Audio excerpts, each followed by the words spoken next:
নৈতিকতাই তাকে করে তুলেছিল সাধারণের চোখে অলৌকিক বড়মা।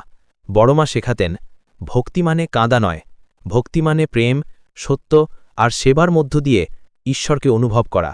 তিনি কখনো কাউকে ধর্ম বা জাতি দিয়ে বিচার করতেন না। সবাই তার কাছে সমান, হিন্দু, মুসলিম, খ্রিস্টান, বৌদ্ধ, সবার জন্য তার দরজা ছিল খোলা। তার এক কথায় হাজার মানুষ জীবনের দিক পরিবর্তন করেছেন। তিনি বলতেন, মানুষের সেবাই ঈশ্বরের সেবা। এই একটি বাক্য আজও নৈহাটির বাতাসে প্রতিধ্বনিত হয়।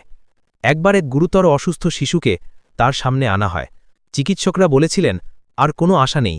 বড়মা কেবল হাসলেন, চোখ বন্ধ করলেন, কিছুক্ষণ ধ্যান করলেন, তারপর মৃদু স্বরে বললেন, ও ভালো হয়ে যাবে।